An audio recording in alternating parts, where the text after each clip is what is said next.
গৰু চুৰৰ কথা সাংবাদিকে সুধিলে মামাৰ উঠে খং উঠিবয়ে দিয়কচোন কাৰণ মামাৰ যদি সোঁহাতখন ভাগি যায় তেন্তে হলে মামায়ে ভাত খাব কেনেকৈ নহয় জানো গতিকে খং উঠাটো স্বাভাৱিক কথা আৰু এহেন মানে কি বুলি কয় জলাজৈত ঘিউ ঢালি থাকিলে খং নুঠিব কিয় বাৰু সকলো বন্ধু বান্ধৱীকে নমস্কাৰ জনাইছো আৰু আৰম্ভ কৰিছো মোৰ আন এটি নতুন ভিডিঅ' আৰু আজি ভিডিঅ'টো বনাওঁতে দেৰিয়ে হৈ গ'ল জানেনে এতিয়া বাজিছে 6টা আৰু যি কি নহওক বাৰু কথা এটা কওঁ দেই আপোনালোকক মামা কোনোবা সাংবাদিকে যদি গৰু চুৰৰ কথা সুধে মামাৰ খং উঠিছে আৰু খং উঠাৰ কাৰণটো কি জানেনে মামাই কৈছে কি গৰু মাংস যে ইমান উলাই কৰি আছে সেইবিলাক কথা কিয় তল পৰিলে গৰু মাংস কথাহে ওলাব লাগে আৰু গৰু খুটিৰ কথা কিয় পাহৰি গ'ল কিন্তু গৰু খুটি পাই তোমালোকে চুৰ কৰিছে আকৌ নুলাব কিয় নহয় নে মামাৰ আকৌ কথা উল্টা পুল্টা কিন্তু এজন ব্যক্তিয়ে এনেকুৱাকে দিছে তেওঁলোকে আকৌ কি কৰে মলুৱা চুৰে গু মাতাক আকৌ পূজা কৰি আছে পূজা কৰি থাকি আকৌ তেৱে আকৌ গৰু চুৰ কৰিছে আৰু এইবিলাকে গৰু চুৰ কৰিব পাৰে যেতিয়া তেওঁলোকে গৰু বাহিৰত পেলাব নোৱাৰা কিবা কাৰণ আছেনে হাতত পলিথিন বান্ধি লৈ হলেও তেওঁলোকে অত তত পেলাই এখন মানে কি কৰিছে উলট পালট কৰি পেলাই মানে একদম শেষ কৰি পেলাইছে মানে এটা ইস্যু বনাইছে কিন্তু যেতিয়া সাংবাদিকে আকৌ সেই একেই পুৰণা বিজেপি সভাপতি দিলীপ শইকীয়াক কথাটো সুধিছে দিলীপ শইকীয়াই আকৌ সুন্দৰকৈ বুজাই দিছে যে নিজৰ দলৰ ভিতৰত লোকলৈ অনা আঁচনি বা লোকৰ হেৰি এটা তেওঁলোকে নিজৰ ব্যক্তিগতভাৱে মানে ল'ব নোৱাৰে কি সুন্দৰ এটা কথা তেওঁ কৈছে আৰু এতিয়া কিন্তু একদম মিহিমিহিকে পুৰা লাগি আছে দেই আৰু আমিও সেইটোৱে বিচাৰো যদি পুৰণা বিজেপিখিনিয়ে ভাল কাম কৰে তেন্তে হলে কথা নাই হয় না নহয় কিন্তু কি হ'ব জানেনে ইয়াত কেতিয়াও তেনেকুৱা কৰিব নোৱাৰে ইয়াত মামা আছে কুটকি বুলি কয় জানো গতিকে মামাৰ পৰা জানো পাৰিব যিয়ে নহওক সকলোৱে মানে হেৰি কৰিব লাগিব নহয় জানো বাৰু সহায় সহযোগ কৰিব লাগিব সকলোকে যোনে ভাল কাম কৰে ৰাইজৰ হকে কাম কৰে নিজৰ পকেট গৰম কৰা কথা চিন্তা নকৰে আমি তেওঁলোককে সাপোৰ্ট কৰিব লাগিব হয়নে সেইটোৱে আৰু মামাৰ কেনেকৈ খং উঠিছে চাওকচোন সেইটোৱে আৰু খং উঠাৰ অকমান নিউজো দিলো আপোনালোক আৰু দিলীপ শইকীয়াই কি সুন্দৰকৈ কথাখিনি বুজাই দিছে তাৰ পৰা শিক্ষা ল'বনে বাৰু মামাই আৰু সঁচাকৈ দেই আচৰিত ধৰণৰ আমি এটা ভুল ভাবি আছিলোঁ বা মই হ'লেও ভুল ভাবি আছিলোঁ দিলীপ শইকীয়াই যেতিয়া ফাঁকি কথাটো কৈছিলে কিন্তু এতিয়া সম্পূৰ্ণ বিপৰীত ভাল লাগিছে বাৰু যদি তেওঁ সেইটো সতত থাকে মানে সত্য হেৰিত থাকে নিশ্চয় তেওঁ এদিন সফল হ'বই বাৰু যি কি নহওক আপোনালোকৰ মাজলৈ আমাৰ মামায়ে গৰু চুৰৰ ছাপোৰ্টত কোৱা কথা আৰু ইফালে মানে হেৰি দিলীপ শইকীয়া সভাপতিয়ে কি ক'লে আপোনালোকলৈ আগবঢ়ালো চাওক গৰু খুটিৰ গৰু বাদ দিয়ক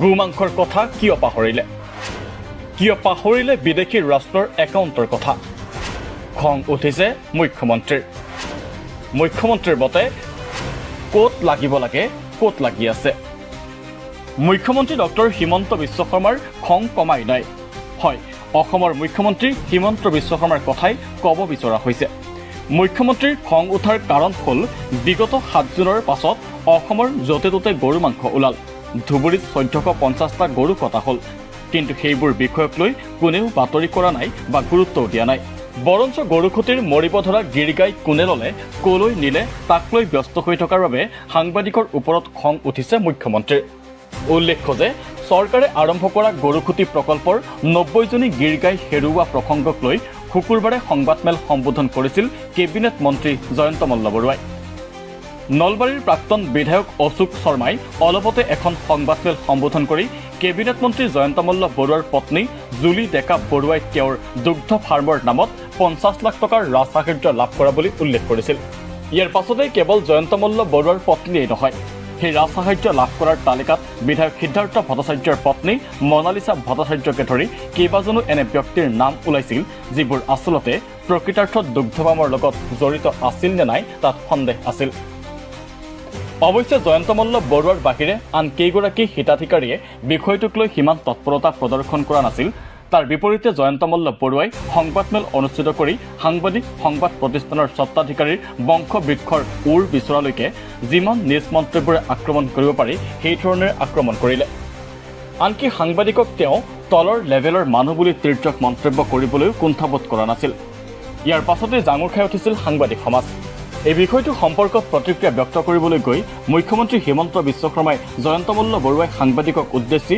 তেনে মন্তব্য যদি কৰিছে ভুল কৰিছে বুলি উল্লেখ কৰি গৰুখুটি প্ৰকল্পত যে কোনো কেলেংকাৰী হোৱা নাছিল, বৰঞ্চ গৰু মৰিব খোজাৰ বাবে পইচা দি পুহিবলৈকে নিছিল তাৰ স্পষ্টীকৰণো দিয়ে মুখ্যমন্ত্ৰীগৰাকীয়ে। একেটা সময়তে তেওঁ বিগত দিনবোৰত চেক বিচাৰিও ক'বলৈ সুবিধা নোপোৱা বিষয় এটা পুনৰবাৰ উত্থাপন কৰিলে। তেওঁ ক'লে যে গৰুখুটিৰ মৰিব ধৰা গৰুৰ পাছত লাগি থকা সাংবাদিক কিন্তু পাকিস্তান বাংলাদেশৰ পৰা একাউণ্ট চলা বিষয়টোক লৈ সৰব নহয়।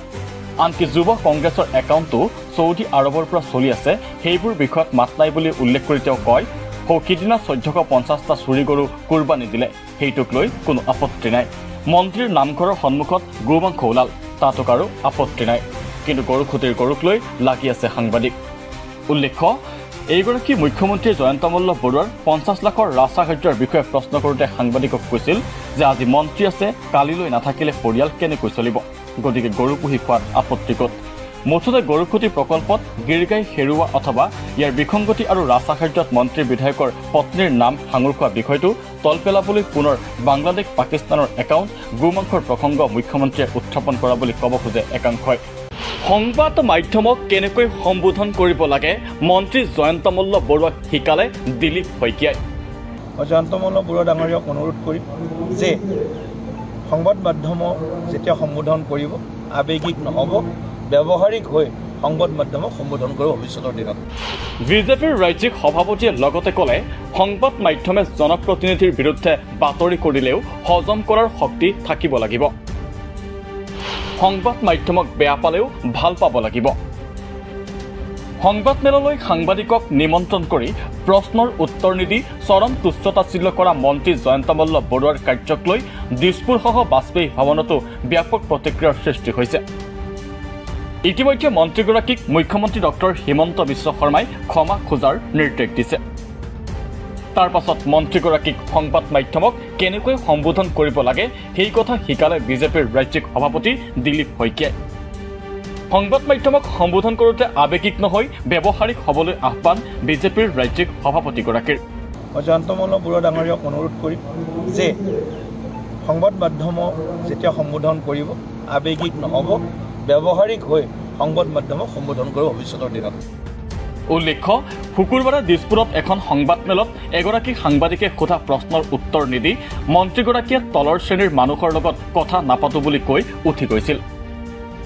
এই প্ৰসংগক লৈ ৰাজ্যজুৰি সৃষ্টি হৈছে তীব্ৰ প্ৰতিক্ৰিয়া। ইপিনে বিজেপিৰ ৰাজ্যিক সভাপতিগৰাকীয়ে অতি স্পষ্ট ভাষাৰে কয়, সংবাদ মাধ্যমক বেয়া পালেও ভাল পাব লাগিব।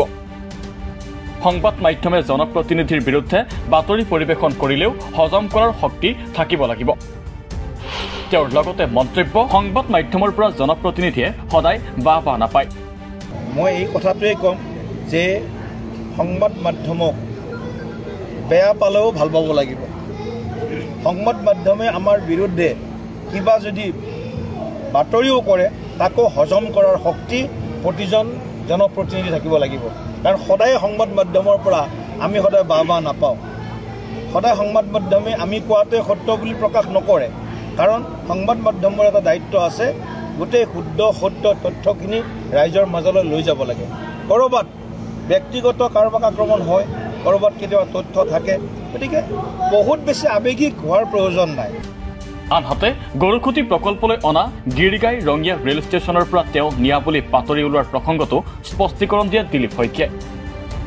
ৰঙিয়াৰ পৰা নহয়, গৰুখুটি প্ৰকল্পৰ পৰাকে গিৰিগাই ক্ৰয় কৰা বুলি তেওঁ সদৰি কৰে। কিন্তু গিৰিগাই পুহিব নোৱাৰি তেওঁ গৰুখুটি প্ৰকল্পক ঘূৰাই দিয়ে আৰু যোৱা 3 মাহৰ পূৰ্বে 1 লাখ টকা পোৱা বুলি জানিবলৈ দিয়ে।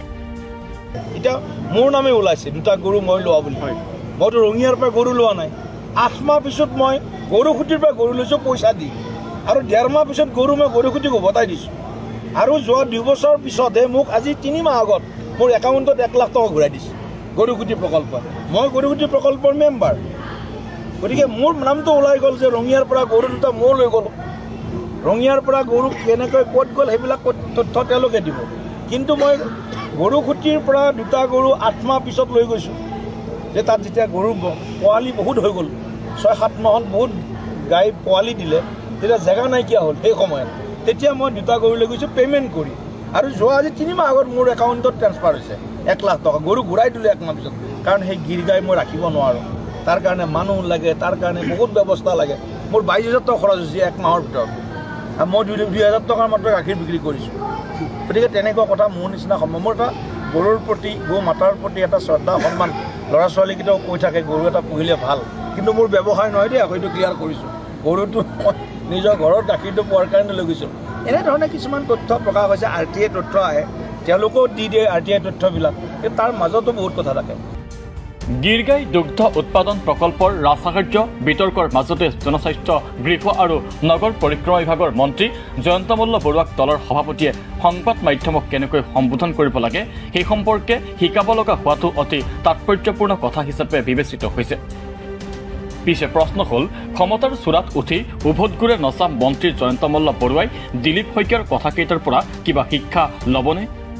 নিউজ এক্স ৰিপৰ্ট, দি ক্ৰছ কাৰেণ্ট। এওঁলোকে কি কয়? গৌ মাতা বুলি কয়, আৰু এতিয়া কি ওলাল? গৰুৰ সিন্ডিকেটতো এক ধৰণে জড়িত হৈ আছে এওঁলোকৰ স্বৰূপ স্পষ্ট হৈ গ'ল অসমৰ সাধাৰণ জনতাৰ সন্মুখত। গৌ মাতা বুলি পূজাও কৰে আৰু গৰুৰ নামত এই নিকৃষ্ট কাম কৰে।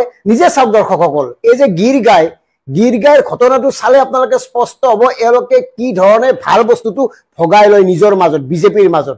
মন কৰক, জয়ন্ত মল্ল বৰুৱাই কৈছে এই গিৰ গাই কেইটা হেনো 90টা গিৰ গাই হেনো হেৰাই থকা বুলি কৈছিল যে ৰঙিয়া ষ্টেচনৰ পৰা, সেই গৰুকেইটা হেনো এওঁলোকে কিনিছে।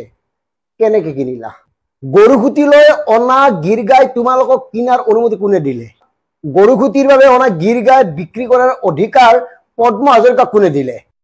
কাৰণ গোটেই প্ৰকল্পটো পদ্ম হাজৰিকা ডাঙৰে চোৱা চিতা কৰিছিল, তেওঁ অধ্যক্ষ আছিল। গতিকে তেওঁ কি পৰিকল্পনা কৰি ইমানবোৰ গিৰ গাই আনিছিল? এই সিন্ডিকেটটো চলাবৰ কাৰণে নেকি? তালিকাখন যদি আপোনালোকে মন কৰে চাওক, তালিকাখনত আছে GMDৰ ভাইচ চেয়াৰমেন, তেওঁ কোন? নাৰায়ণ ডেকা। আনহাতে আপোনাৰ মংগলদৈৰ MP কোন?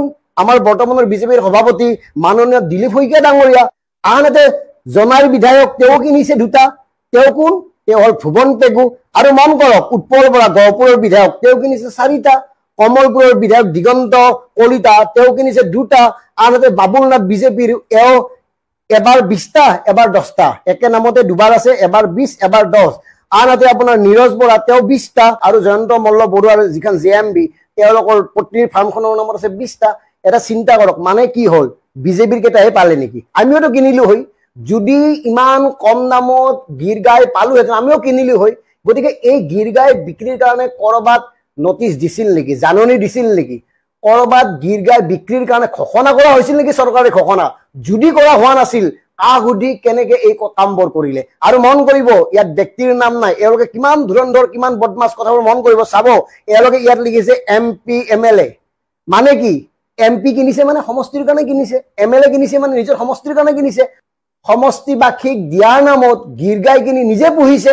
এয়া কেনেকুৱা ধৰণৰ নিকৃষ্ট কৰ্মকাণ্ড নিজে ভাবকচোন।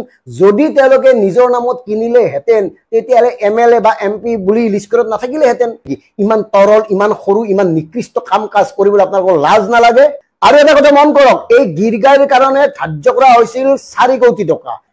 এতিয়া স্পষ্ট কৰিব লাগে প্ৰতিটো গিৰ গাইৰ নামত কিমান টকা খৰচ হৈছিল আৰু এওঁলোকৰ ওচৰত কিমান টকাত বিক্ৰী কৰিছে। এই কথাটো ক্লিয়াৰ হ'ব লাগে। গিৰ গাইৰ দৰে এটা মূল্যৱান গৰু যদি কম দামত পায়, আমিও কিনিলো হয় না? আমাৰ বাবে এইখিনি পইচা আছে, অসমৰ হাজাৰ হাজাৰ জনতাৰ এই টকাখিনি আছে। গতিকে আপোনালোকে কাকো নোকোৱাকৈ গোপনে এই কামবোৰ কৰাৰ পিছত আমি নকম নে এয়াও এক ধৰণৰ সিন্ডিকেট? মানে কিমান থাৰ্ড ক্লাছ কথা কয় এওঁলোকে সাধাৰণ জনতাক কিমান মূৰ্খ বনাই চাওক। গিৰ গায়ে এওঁলোকে ল'ব, ৰাজহাৰ্য এওঁলোকে ল'ব, আৰু 1250 টকা দি সাধাৰণ জনতাক কেৱল ব্যৱহাৰ কৰিব। এওঁলোকৰ হ'ল এই ৰাজনীতি, এই চালাকি। গতিকে এই ভণ্ডামি ৰাইজে বুজক, ৰাইজে চিনক। বিশেষকৈ এই জয়ন্ত মল্ল বৰুৱা প্ৰমুখে যিসকলে গৰুক লৈ এই নিকৃষ্ট কাম কৰিছে, তেওঁলোকক ৰাইজে চিনি থওক। আৰু এটা কথা মন কৰিব, জয়ন্ত মল্ল বৰুৱাই কৈছে যে গৰুখুটিত হেনো যথাবিহিত ব্যৱস্থা নাছিল, গোহালিৰ ব্যৱস্থা নাছিল বাবেহে গাইকেইটা বিক্ৰী কৰিবলগীয়া হ'ল। পদ্ম হাজৰিকা ডাঙৰে, আপুনি কি ঘৰৰ ঘাঁহ কাটি আছিল নেকি সেইখিনি সময়ত? আপোনাৰ কোনো প্লেন নাছিল, প্লেন নোহোৱাকে গৰু কিনিছিল। এই গৰু কিনা টকাবোৰ কাৰ? আমাৰ দৰে সাধাৰণ জনতাৰ। আপোনালোকৰ পকেটৰ টকা দিয়া নাই। আৰু প্ৰিয় দৰ্শক মন কৰক, এই জয়ন্ত মল্ল বৰুৱাই আজি কি কৰে? স্পষ্টভাৱে কৈছে যে তেওঁ কংগ্ৰেছত থকাৰ সময়ত অনৈতিক কাম কৰিছিল আৰু সেই কামৰ দায়িত্ব কংগ্ৰেছে ল'ব।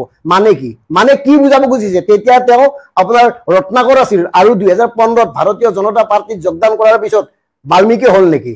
এনেকুৱা কথাবোৰ শুনিলে নিশ্চয় আপোনালোকৰ মনলৈ আহে নহয় যে চুৰে নেৰে চুৰবৃত্তি কুকুৰে নেৰে চাই মৰিলে এই সকলোবোৰ লগত যায় এওঁলোক মানে ঠিক হ'ব বুলি ভাবে নেকি আৰু ঠিক হোৱা নাই কাৰণে এতিয়া ভাৰতীয় জনতা দলত যোগদান কৰাৰ পিছত চৰকাৰ গঠন কৰি মন্ত্ৰীৰ দায়িত্ব পালন কৰি কেৱল নিজৰ বাবে কৰিছে কেৱল নিজৰ পত্নীৰ বাবে কৰিছে কেৱল তেওঁলোকক আৱৰি থকা চেলা চামুণ্ডাখিনিৰ কাৰণে কৰিছে বাকী সাধাৰণ জনতাকে এইটো সোমাই দিয়ে 1250 টকা দিছো নহয় চলি থকা দিব লাগে এই ধৰণৰ ব্যৱহাৰ এই আচৰণ এওঁলোকৰ মাজতে আৰু এটা কথা কৈছো এই যে দুগ্ধ পাম জয়ন্ত মল্লবৰুৱাই কৈছে যে বিজ্ঞাপনত হেনো যিটো বিজ্ঞাপন প্ৰচাৰ কৰিছিল সেই বিজ্ঞাপনৰ ক্ৰাইটেৰিয়া ফুলফিল কৰিবৰ কাৰণে মানুহে নোলাল মাত্ৰ 16টা আছিল 20 জনক দিব খুজিছিল 16 জনে আবেদন কৰিলে কিবা কাৰণত এজনৰ বাতিল হ'ল বিপৰীতে 15 জনে পালে কাক মূৰ্খ সজাব খুজিছে এয়া সব আপোনালোকৰ পৰিকল্পনা নহলে কেৱল 2 নম্বৰী চিকিৎসক কৌটিপতি মালিক আপোনাৰ নাৰ্ছিং হোমৰ মালিক আপোনালোকৰ দৰে মানুহে পায় নেকি